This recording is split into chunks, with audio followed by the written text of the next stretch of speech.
We have a really good photography department. We have really good photography judges that come out every year.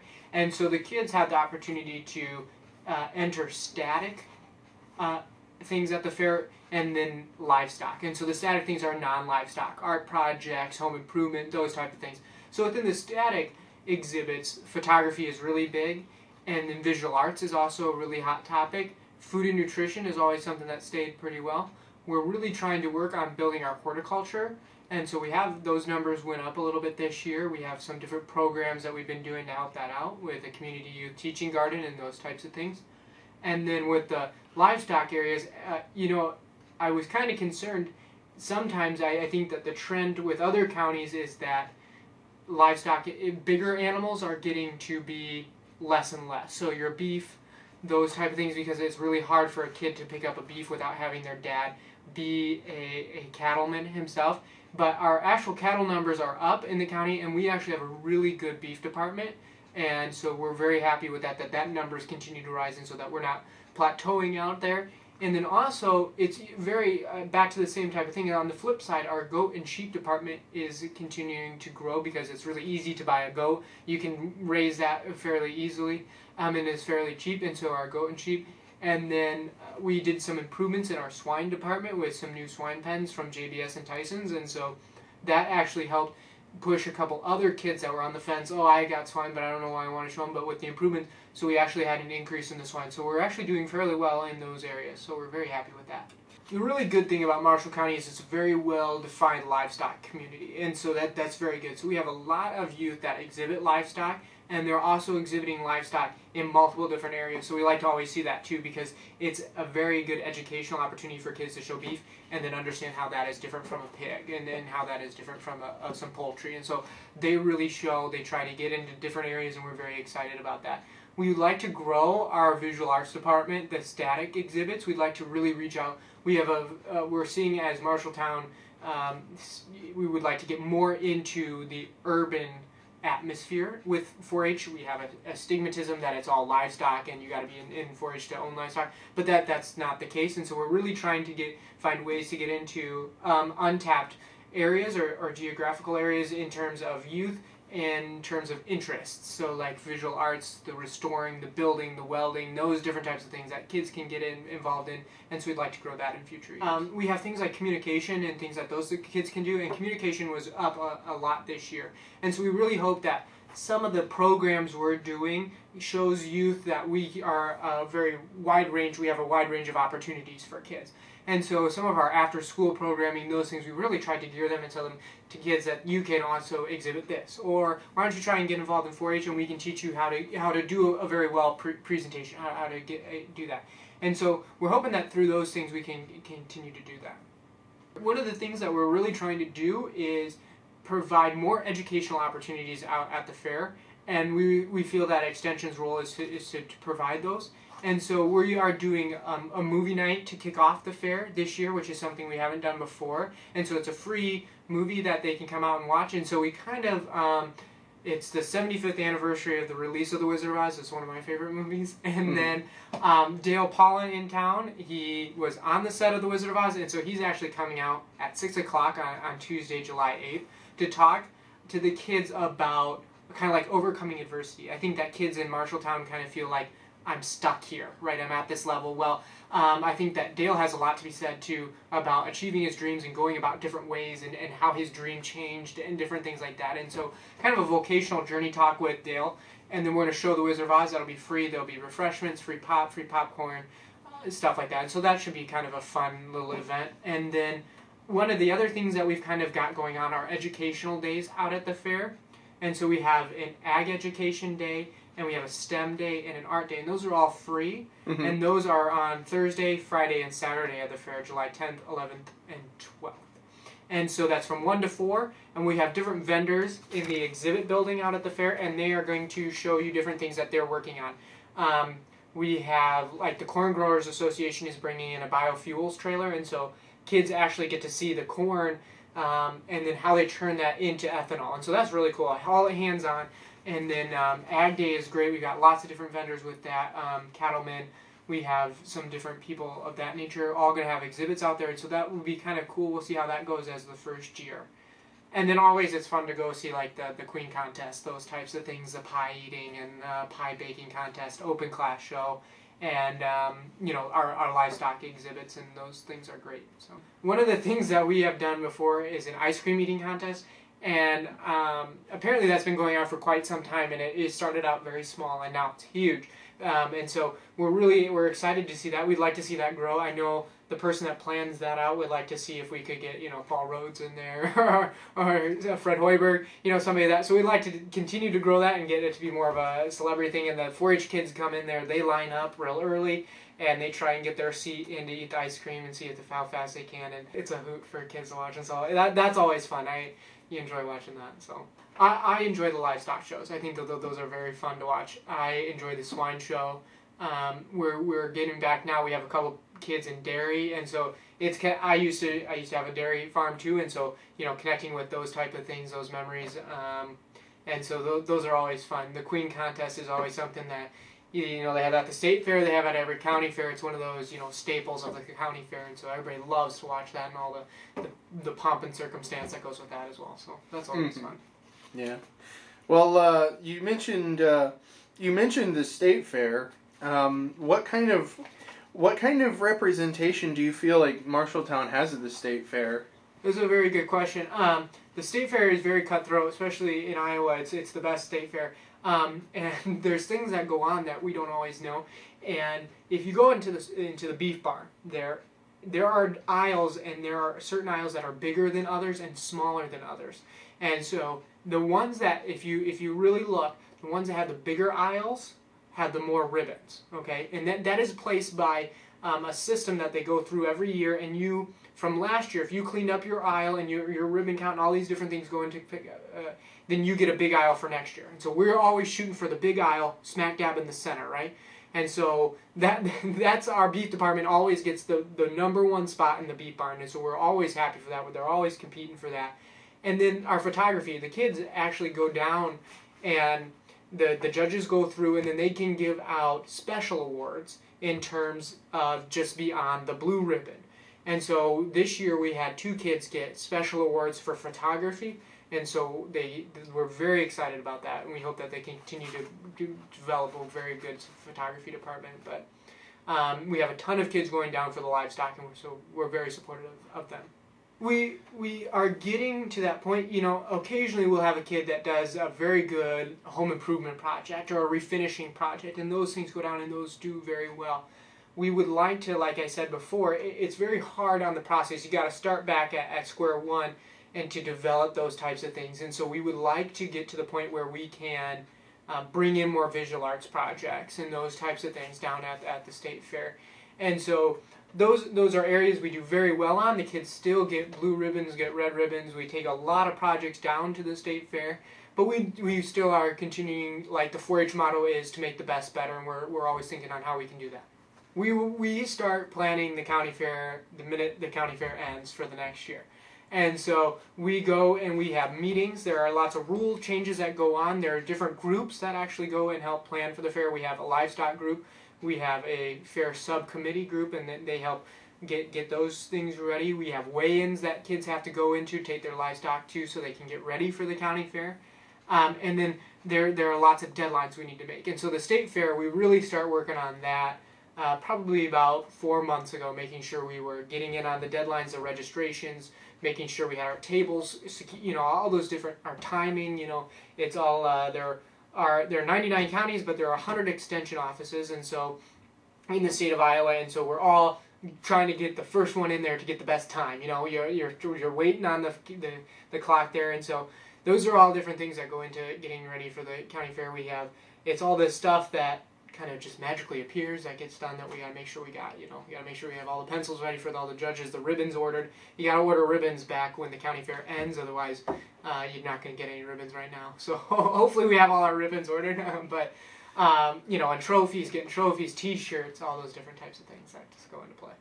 We as an extension office help out a lot. but really the credit goes back to the fair board. And so that in itself is another entity that's working on getting the fair ready. And they have a ton of group that then they rely on to help out too as well. And so they're planning events, we're planning events, coordinating, talking, making sure everything's communicated is just huge. And then so yeah, there's a ton of people that go into it. A lot of people that, maybe just show up for one day and they're going to work that 9 hours that day and then they won't be back. But that person is so very reliable and needed. We have a lady here that comes in before and she puts every single exhibit and every single animal into a computer, so that way we know that animal is showing at this time and it needs to be ready and we need to have it in the program and it's running for this. It's in all these different classes. And she does that. If she wasn't here, I wouldn't be able to do my job because I'd have to do that, and it'd be great. I think it's more or less we have a lot of deadlines that we go through, and so we really try to get families on meeting those deadlines, because if you don't, a lot of them are state deadlines, and so I can't change those, or I can't go, oh, yep, we can fudge by, right? I have that deadline, and that's the deadline we stick with. There will be kids that sometimes scratch on an event or don't bring that animal because it's sick. It's not quite the animal that they were hoping that it would be. And so those are not that big of a deal. Of course, there's always going to be something that comes up, something you don't really think about. And to that, problems are only as big as people make them out to be. We roll with the punches and we're just like, you try and go through and you just hope that there are no... The really big issues are the well-being of the livestock. Hopefully we don't have any animals get sick at the county fair or any kids injured. And really we've done a very good job with that, making sure the safety of the exhibitor and the animal are doing very well. And so that's probably the biggest concern is, the risk management behind that. There's always sometimes you got to talk to the kid about, oh, I thought my exhibit was going to go to the state fair. It's a learning opportunity for them to take what they learned and why that exhibit may not go to the state fair this year and take it and improve on it next year. And so those are things that it's very hard, and you got little, and he's been working on his project since, December, and he's crying. You got to try and think of it as an educational opportunity for kids and how we can, you don't want to hurt anybody's feelings, but there are those things that happen. It really is the annual people that come back, and they are showing the same thing over again. And so we have a family that they do very well in communications. And so they always bring back communication things, different ones, different presentations, but they do communications. And then, we're going through the entries and, normally he brings a beef cow. Okay, well, we call them up. Did you forget to write that down, or are you not bringing, and so there are the families, what they're bringing, and what animal they're bringing or what entry they're going to exhibit in.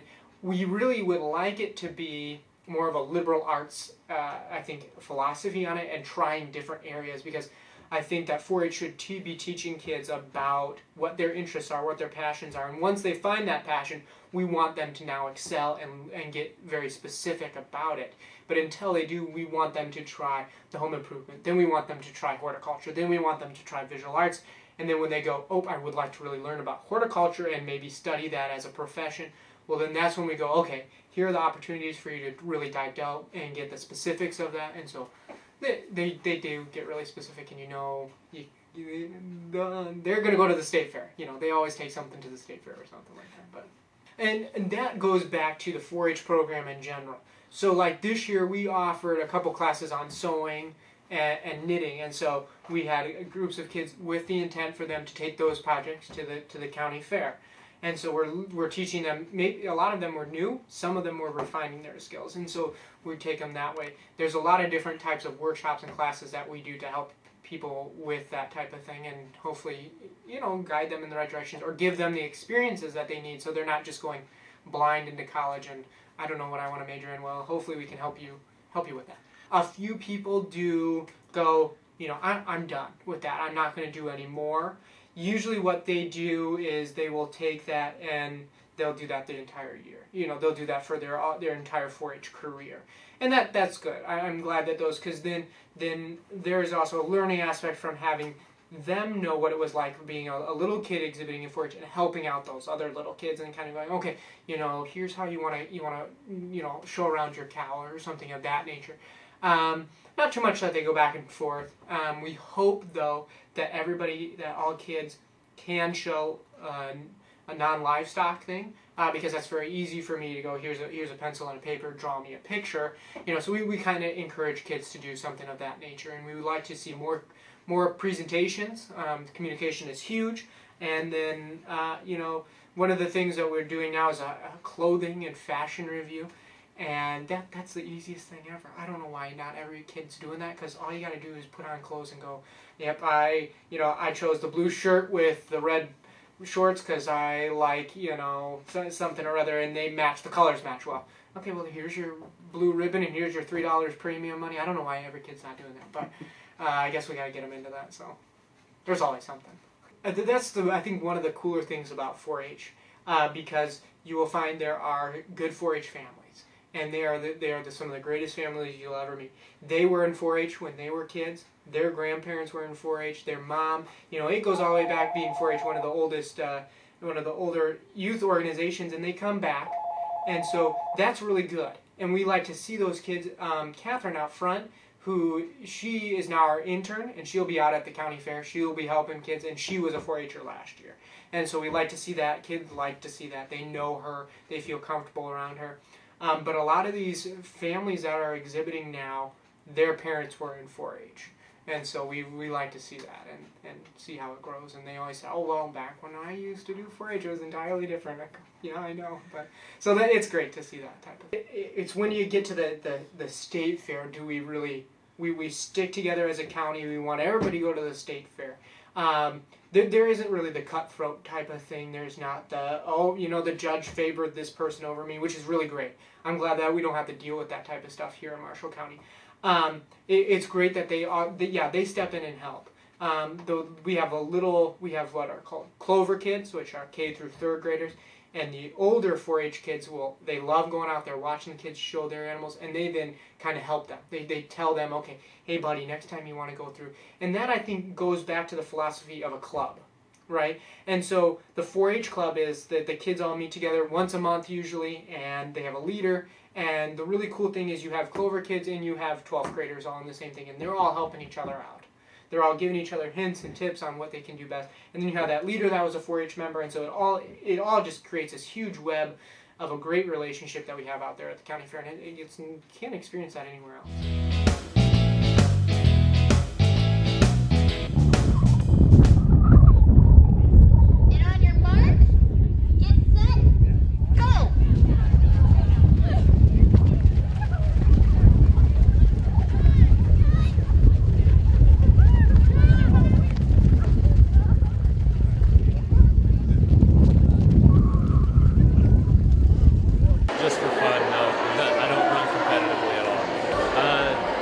These are my nieces, and they invited me out from Washington to come run with them. So. Well, what we did was we organized a run, a 5K run, as a fundraiser for our Marshall County 4-H endowment fund. And so what that fund is used for is kids, the registration to get involved in 4-H is $30.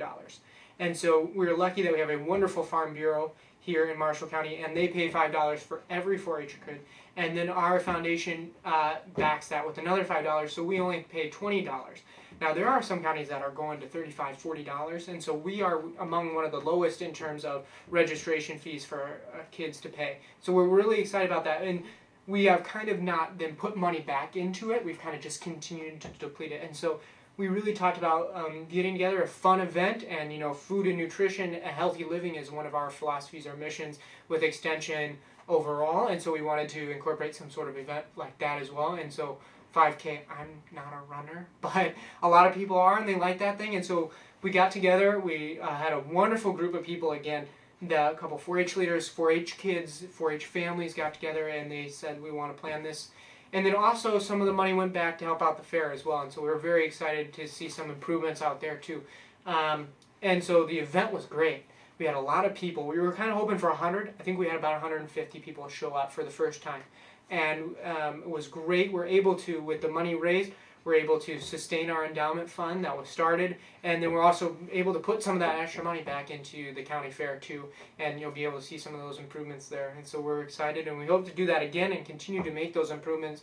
And you know, a lot of fairs are continuing to improve, and we want to do the same. So keep stepping it up. Well, I kind of drag both of them along with me. I think 4-H in Marshall County, especially since I'm the ag teacher, should continue to grow. They actually do scholarships and those type of things for 4-H and FFA, just agricultural youth in the county. So we thought we should come and participate and support the 4-H of Marshall County. Yeah, promoted it to my students as well as to our staff members. So we have quite a few staff members. We have the FCS teacher, science teacher, 2 math teachers, as well as a Spanish teacher here today. Hopefully this will continue for multiple years to come. That was the first time that we had ever done that, and they've been planning that for about a year and a half before that, and so they'll be getting together here pretty soon again to plan the next one, and so more information will be about that, and so it was a great event. We were glad to have it. Great weather, and then like little kids, they like run really fast. Some kid like beat a ton of adults, and they were like going around, and then there were some of the people that really wanted to know their time, and that was great to have those people out there, and then there were the people that were just out there to support the 4-H program, and so we were glad to have the great mix of people out there to have a wonderful event, and then the food was provided by lots of people donating money too, and so it was a great community event too. So. I've been training for the Gladiator race in Boone in May, and I thought that this would be a good starting point to do a 5K race, because that's a 5-mile race. And the run went okay. Susan here was a great inspiration to me and got me through the race, because I cannot do hills and I hate the wind, and there were more hills than I was anticipating. I thought Iowa was flat. It's not flat. But I made it through. And I'm Susan Fritzell, and I came out to do the race because Amy talked me into it. It was really, really fun, and I enjoyed pushing her a lot. She drove all the way from Ames to just coach me. It was awesome. Thank you so much. And she's aspiring to do the amazing race. Yeah, so Phil Kogan, call me. What? Michigan. Yeah. And there are lots of 5Ks, and so we really kind of thought, okay, is this something that's good for our market of people? A lot of ours, our kids, or is that what we want? And it was. It kind of got started with the idea of we're doing a healthy living. We're always constantly thinking about, we have a garden out here, community youth teaching garden, and now we need to do some exercise things. We need to teach people we need to continue to encourage them to provide a wide range of opportunities. And so that's kind of how we got it started. We weren't really doing a lot, and so we thought that would be good. A couple people thought, oh, I was thinking about, doing something like that too. Can I help? And then they talked to some of their friends, bring in some of their friends. And it's through that person to that person do we get the timing machine, and that person through that person did we figure out here's the layout of the racetrack.